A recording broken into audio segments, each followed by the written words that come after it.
Hi everybody, I'm Nancy Quinn. It's a beautiful day on the mountain today. It's one of the nicest days that we've had all year, and I'm a little reluctant to go inside, but I did promise to do a baking video.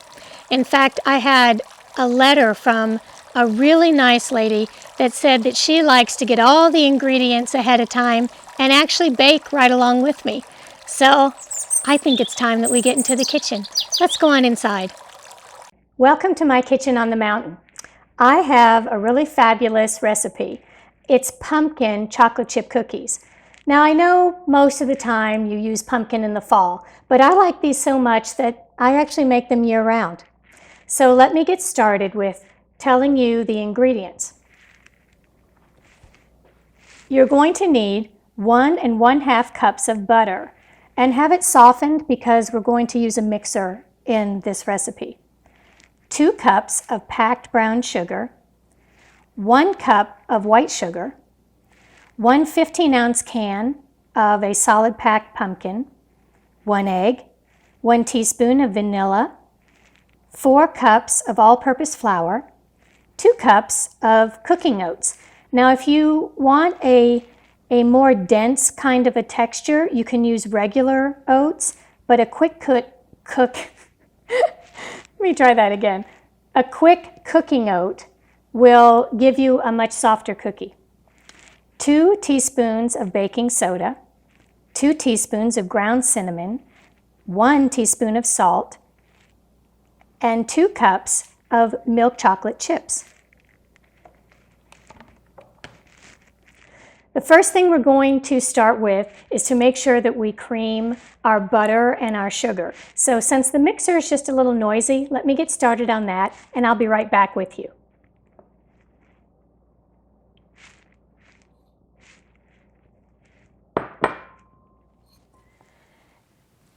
We've creamed the butter and the sugar together. So the next thing we're going to add in is our pumpkin.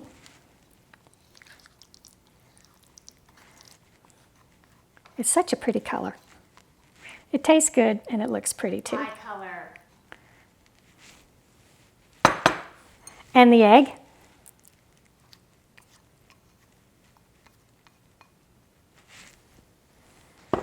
And the vanilla. I always put extra vanilla in everything. So I like to make these recipes from scratch, and you'll always see plenty of vanilla in them. So let's mix this just a little bit. And I want to mix it thoroughly. So I'm going to go ahead and start the mixer again. So we'll just be another minute doing this. I've mixed everything pretty well.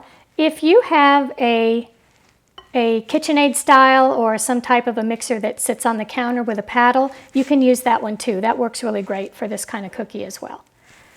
So let's mix in our flour. I'm going to mix in a little bit at a time. I don't want to dump it all in at once because then it gets really hard to fold it in to your nice batter here.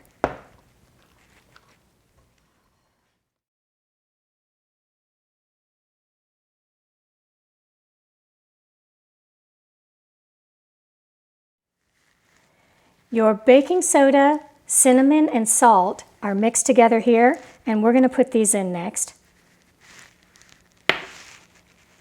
And then the oats.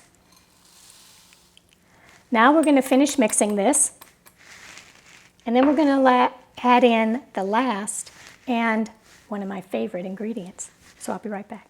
Well, I've finished mixing everything, and if you don't have your paddle mixer, it's actually quite a workout for your arms. My favorite part is coming up. It's adding the chocolate. Now a lot of recipes like semi-sweet chocolate, I happen to prefer milk chocolate, and be sure that you look at the ingredients when you buy it, because on the back where it lists what's in it, a lot of times there isn't really even chocolate in your chocolate. It's hydrogenated oils and it's palm oils and different things. I like to use a really good chocolate, and sometimes I even buy the bars and just break them up into pieces. So this is milk chocolate, And we're going to pour it in to our pumpkin. Hey, camera girl, camera girl. Chocolate stealer. And these, you just want to stir in by hand. And we'll just stir them together for just a second here. Okay, you know what? You got me distracted, camera girl. I had the spoon. I should have used the spoon and known better that it will fall. Oh yeah, I really do know what I'm doing. Okay, use a spoon. Use a spoon to stir this in. And it's going to be very stiff, so don't be surprised. But you want that because that's how you get a nice cookie that holds together. Do you need help cleaning out the other steps? Yeah, I'm sure you'd offer to take the ones off the top, right? Yeah. Uh-huh. No, I think I'm in a hurry and move them towards the bottom so you can't grab them again. Ah, dang. Well, these are just about mixed. You're going to want to bake them in an oven at 350 degrees for roughly 10 minutes. And then you will be so happy that you took the time to make this cookie. So let me get a few of them on a cookie sheet, usually about, a tablespoon or so size, about 2 inches apart. I like to put them on parchment paper, but you can also use an ungreased cookie sheet. So I'm going to put a few of these on, pop them into the oven, and then we're going to have some. We've got lots of trays to put in the oven, and I already had one come out that we put on a cooling rack. So I need just a few more minutes to get it all together, and then we'll show you exactly what we have. It made, probably close to 6 dozen, depending on the size of the cookie. And we made some of them large, so they may even bake as long as 13 minutes. But I think you'll be really happy with these if you give them a try.